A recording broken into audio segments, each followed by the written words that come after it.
England میں پڑھا اور کینیڈا میں رہا, امریکہ میں رہا, UAE وغیرہ میں رہا, لیکن میں ہمیشہ سے اپنی زمین سے جڑا رہا.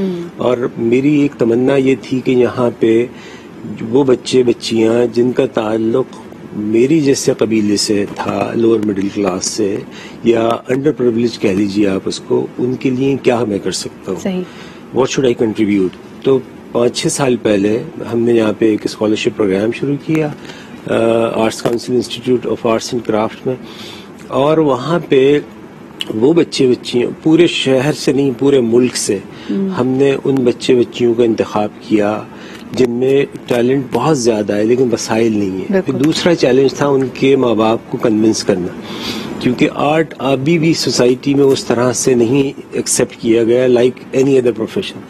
میں کہتا ہوں بھائی ڈونٹ ٹیک اٹ کہ یہ کیا ہے, کہ یہ ہوا نہیں ہے, بلکہ جس طریقے سے ڈاکٹر بنتا ہے انسان, انجینئر بنتا ہے, کسی بھی سوسائٹی کے لیے آرٹ بھی اتنا ہی اہم ہے, بہت نہ کہیں تو اتنا اہم. تو لکیلی ہم اب ایسے ہوئے کہ پیرنٹس کو کنونس کیا, اور ایسے ایسے لڑکے لڑکیاں ہمارے یہاں آئے جو کہ ہماری سکسیس سٹوری, یعنی میں فخر سے کہہ سکتا ہوں کہ میں نے کچھ یہ تمام کاوشیں رنگ لا رہی ہیں, اور یقیناً ان کے لیے زبردست پلیٹ فارم ہے. لیکن شاہد صاحب again I want to go back to the inspirations we see in your work. حال ہی میں جب آپ نے غالب سے انسپائر ہو کے, ان کی پوئٹری سے انسپائر ہو کے ایک ایگزیبٹ کیا, تو اس کے اندر ہم دیکھتے ہیں کہ کچھ چیزیں کنٹروورشل تھیں, اب بنا دی جاتی ہیں جس طرح ہوتا ہے, اور آپ کے رنگوں میں, آپ کی تصاویر میں یہ کہا گیا کہ جو ولنریبل طبقہ ہے, واقعی تمام ولنریبل طبقوں کی ریپرزنٹیشن تھی, جس میں مرد حضرات بھی ہیں, خواتین بھی ہیں, ٹرانسجینڈرز بھی ہیں. ڈو یو تھنک کہ آرٹ کا یہ جو میڈیم ہے اس کو ہم استعمال کرتے ہوئے واقعی ان کی زندگیوں میں کچھ بہتری لا سکتے ہیں, یا معاشرے میں یہ آگے ہی بڑھا سکتے ہیں؟ آرٹ کی خوبی سدرا یہ ہے کہ یہ بہت سخت جان ہوتا ہے. اگر آپ انسانی تاریخ دیکھیں تو اسے آپ کسی چیز میں دفن کر دیں, سمندر میں ڈال دیں, کہیں بھی وہ کر دیں, یہ پھر دوبارہ ایوالو ہو کے آتا ہے. اور ایسے آتا ہے کہ پوری رناسا موومنٹ ہمارے سامنے, جس نے پوری دنیا کو چینج کیا. سملر اسی طرح سے جیسے آپ نے ذکر کیا تھا غالب کا, میں آپ کو غالب کا ایک شعر سناتا ہوں کہ اسد بزم تماشا میں تغافل پردہ داری ہے, اسد بزم تماشا میں تغافل پردہ داری ہے, اگر ڈھانپے تو آنکھیں ڈھانپ, ہم تصویریں اوریاں ہیں. تو جب تک آپ لوگوں کو آئینہ نہیں, art is a mirror of the society. جی وہ دیکھنا ضروری ہے. آپ دیکھیں گے نہیں تو آپ کو اندازہ نہیں ہوگا کہ آپ کا چہرہ کتنا خوبصورت ہے یا بدصورت ہے, یا اس میں کیا ممکنات کیا ہیں.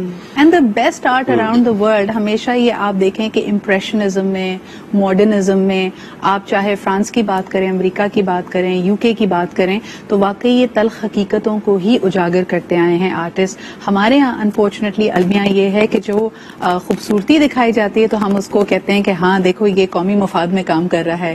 جہاں آپ نے کسی تلخ حقیقت پہ روشنی ڈالی تو اس کو کہا جاتا ہے کہ دیکھو یہ تو بدصورتی دکھا کر انٹرنیشنل فیم سمیٹنے کی کوشش کر رہا ہے. ہم سیکھنا نہیں چاہتے. ہمارے ساتھ ایک پرابلم یہ ہے, میں آپ کو ایک چھوٹی سی تاریخ کے حوالے سے مثال دوں, چونکہ میں ہسٹری کا ایک اسٹوڈنٹ ہوں, کہ جب ورلڈ وار تھی تو اس زمانے میں پکاسو نے گرونیکا ایک پینٹنگ بنائی جو بمبارمنٹ کی گئی تھی ایک چھوٹے سے اسپینش گاؤں کے اوپر, اور اس نے پورے اس اپنے جو فاشزم چل رہا تھا اور جو بالکل روتھلیس اپروچ تھی اس کو بالکل بدل کے رکھ دیا.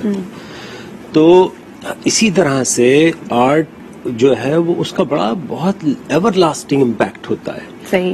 اچھا, یہاں پہ 2 چیزوں کا ضرور ذکر کرنا چاہیں گے. جو بڑی بڑی گیلریز ہیں دنیا کی مغربی ممالک میں, تہذیبی یافتہ معاشرے میں, شاہد صاحب اس میں اکثر یہ کہا جاتا ہے کہ ڈیورنگ دا کلونیل ایرا یا دی ایرا آف انویژنز یہ سارا سرمایہ ہمارا جو ورثہ تھا وہ سمیٹ کر لے گئے, اور بہت سارے ممالک نے اب کلیم کیا ہے کہ بھئی یہ ہماری تہذیب کا حصہ ہے تو اس کو واپس کیا جائے. آپ اس ڈیبیٹ کو کیسے دیکھتے ہیں؟ دیکھیے, ایک اس میں یہ بات ہے, ان کو اس بات کا احساس تھا کہ یہ بہت قیمتی پریشیس چیزیں وہ لے گئے, اور ہم نے آج بھی اس کی قدر نہیں کی. ایک بات تو یہ ہے, تو اس کی پریزرویشن ہی نہ ہوتی اگر لے کے نہ جاتے. آپ اس کی مثال یہاں دیکھ لیجیے, پاکستان میں نہیں بلکہ افغانستان میں جو بامیان کے مجسمے توڑے گئے, یا یہاں پہ بھی جو ہماری ہسٹوریکل پلیسز ہیں ان کا جو حشر کیا جاتا ہے, تو ہم نے اس کی قدر ہی نہیں کی. انہوں نے کم از کم اس کی قدر تو کی.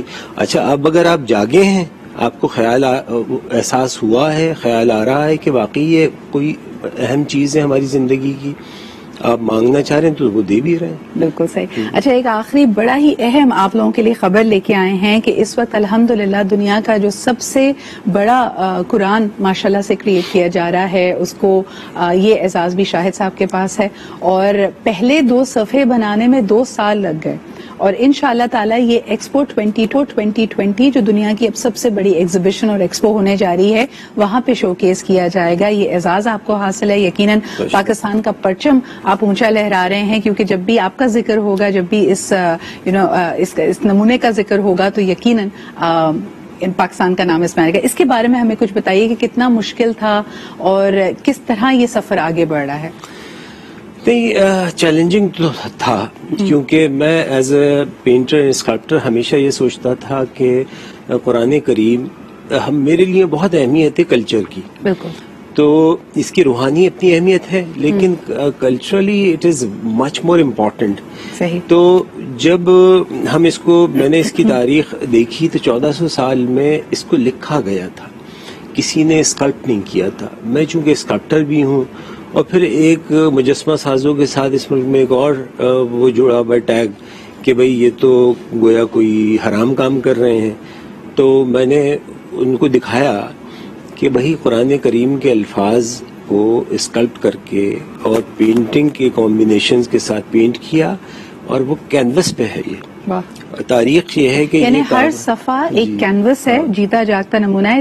اس میں کپڑے کا, پیپر کا, لیدر کا استعمال کیا گیا ہے. اس کے علاوہ دھاتوں کا بھی استعمال کیا گیا شاید صاحب. جی دیکھیے, اب تک جو قرآن کریم لکھا گیا ہے وہ کاغذ پہ یا کھال کے اوپر. صحیح. یہ ہم نے کینوس پہ کیا ہے, اور اس کے تمام الفاظ جو ہے میٹل میں کاسٹ کیے گئے اور پھر ان کو گولڈ پلیٹڈ. زبردست. اور یہ گولڈ پلیٹڈ ہے. انیشلی یہ 5 سال قبل شروع ہوا تھا, اور آپ نے مجھے بتایا کہ ازراحن مذاق انور مقصود صاحب نے کہا کہ کیا آپ کے پوتے پوتی ہیں اس کو کمپلیٹ کریں گے, لیکن ہماری دعا ہے شاید. نہیں, لیکن اس کی ہم نے ٹائم لائن ہے. میں نے اپنی پوری ایک ٹیم ٹرین کی اپنے اسٹوڈنٹس کی, 200 سے زیادہ آرٹسٹ پہ کام کر رہے ہیں, اور اگلے 4-5 ایئرز میں یہ کمپلیٹ ہو جائے گا. دس از بیوٹیفل. اور یہ پہلی دفعہ شو کیس ہوگا جی at the upcoming expo 2020. اگر آپ دبئی میں مقیم ہیں ضرور جا کے دیکھیے گا. میرے خیال میں یہ پاکستانی ایگزیبٹ کی, پاکستان پیویلین کی پہچان بنے گا. بہت شکریہ شاہد صاحب موجود ہونے کے لیے.